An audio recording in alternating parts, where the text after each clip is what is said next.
Hello, good evening. आप सभी लोगों का मेरे चैनल AKB न्यूज़ में स्वागत है। आइए जानते हैं आज के बेस्ट टॉप 3 टॉपिक्स। इसी तरह के बेस्ट टॉप 3 टॉपिक्स जानने के लिए हमारे चैनल AKB न्यूज़ को लाइक एंड सब्सक्राइब करें।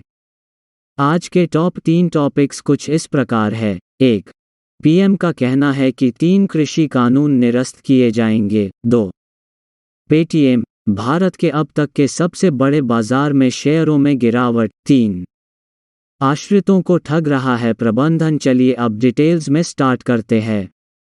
1. PM का कहना है कि 3 कृषि कानून निरस्त किए जाएंगे। PM मोदी ने कहा कि वह किसानों को समझाने में सक्षम नहीं है और केवल किसानों का एक वर्ग कानूनों का विरोध कर रहा है, लेकिन वह उन्हें शिक्षित करने और सूचित करने की कोशिश करते रहे। देश भर में बड़े पैमाने पर किसानों के विरोध को भड़काने वाले 3 विवादास्पद कृषि कानूनों को वापस ले लिया जाएगा। प्रधानमंत्री नरेंद्र मोदी ने आज एक आश्चर्यजनक घोषणा में कहा, जो प्रमुख राज्य चुनावों से पहले आता है। यह घोषणा गुरु पूरब उत्सव के अवसर पर हुई, जब सिख धर्म के संस्थापक गुरु नानक का जन्मदिन मनाया जाता है। शायद हमारी तपस्या में कुछ कमी थी, इसलिए हम कुछ किसानों को कानून नहीं समझा सके। लेकिन आज प्रकाश पर्व है, किसी को दोष देने का समय नहीं है। आज मैं देश को बताना चाहता हूं कि हमने इसे निरस्त करने का फैसला किया है, निर्णय कर लिया है। 3 कृषि कानून। PM मोदी ने राष्ट्र के नाम एक संबोधन में कहा, मैंने जो कुछ भी किया वह किसानों के लिए था। मैं जो कर रहा हूं वह देश के लिए है।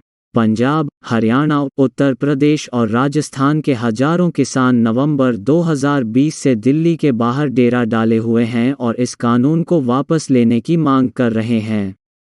सरकार और किसानों के बीच कई दौर की बातचीत, संसद में व्यवधान और सुप्रीम कोर्ट की सुनवाई के बाद भी विरोध प्रदर्शन बंद नहीं हुआ। PM मोदी ने कहा, हम किसानों को नहीं समझा पाए हैं। उनमें से केवल एक वर्ग कानूनों का विरोध कर रहा था, लेकिन हम उन्हें शिक्षित करने और सूचित करने की कोशिश करते रहे। विपक्ष और किसानों ने सरकार पर संसद में बिना ज्यादा चर्चा के तीनों कानूनों को लागू करने का आरोप लगाया। किसान संघों का तर्क है कि कानून उन्हें कॉरपोरेट्स के साथ अनुचित प्रतिस्पर्धा के लिए उजागर करेगा और उन्हें उनकी सुनिश्चित आय से भी वंचित करेगा। 2. पेटीएम, भारत के अब तक के सबसे बड़े बाजार में शेयरों में गिरावट। भारतीय डिजिटल भुगतान प्लेटफॉर्म पेटीएम के शेयरों में उनके मुंबई शेयर बाजार की शुरुआत में 27% से अधिक की गिरावट आई है।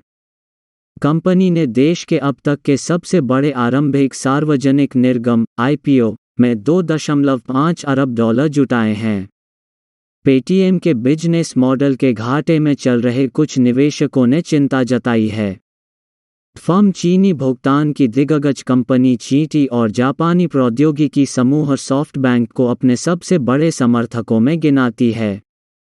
पेटीएम का पहला दिन मंदी के रूप में आता है क्योंकि एशिया की तीसरी सबसे बड़ी अर्थव्यवस्था IPO उन्माद की चपेट में है, क्योंकि शेयर रिकॉर्ड ऊंचाई के करीब हैं। भारत का बेंचमार्क BSE सेंसेक्स इंडेक्स इस साल की शुरुआत से लगभग 25% बढ़ा है। भारत के स्टार्टअप ने इस साल अरबों डॉलर की फंडिंग को आकर्षित किया है, क्योंकि निवेशक कोविड पस्त अर्थव्यवस्था में अवसरों की तलाश करते हैं। पेटीएम की रिकॉर्ड शेयर लिस्टिंग से पहले ही भारतीय कंपनियों ने इस साल 2021 में IPO के जरिए अब तक रिकॉर्ड $10.5 अरब जुटाए थे। पिछले हफ्ते ब्यूटी रिटेलर नाइका के शेयरों में पहली बार उछाल आया, जबकि फूड डिलीवरी ऐप ज़ोमैटो जुलाई में अपने व्यापार के पहले दिन बढ़ा। भारतीय IPO के बढ़ते मूल्यांकन ने अधिकारियों को बाजार को ठंडा करने की कोशिश करने के लिए कदम उठाने के लिए प्रेरित किया है। भारत के ज़ोमैटो के शेयर बाजार में पहली बार चढ़े। इंडिया फूड डिलीवरी यूनिकॉर्न ने $1.2 अरब का IPO खोला। मंगलवार को देश के बाजार नियामक ने नियमों को कड़ा करने की योजना की रूपरेखा तैयार की कि कंपनियां IPO से जुटाई गई नकदी को कैसे खर्च कर सकती हैं। यह भारत के केंद्रीय बैंक द्वारा एक नई लिस्टिंग के शेयर खरीदने के लिए लोग कितना उधार ले सकते हैं, इस पर सीमा लगाने के निर्णय के बाद आया।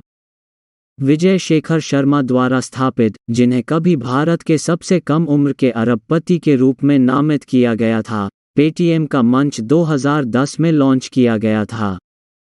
कंपनी तेजी से एक ऐसे देश में डिजिटल लेनदेन का पर्याय बन गई है जो परंपरागत रूप से नकद भुगतान का वर्चस्व रहा है।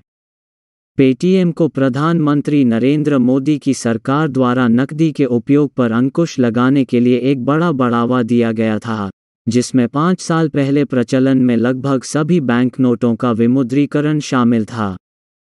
इससे भी लाभ हुआ क्योंकि लोग महामारी के दौरान भौतिक नकदी का उपयोग करने के लिए कम इच्छुक हो गए थे।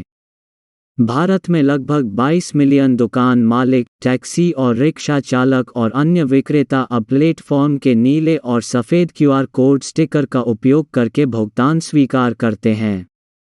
पिछले साल फर्म ने अपने 337 मिलियन ग्राहकों के लिए $54 बिलियन से अधिक के लेनदेन को संभाला।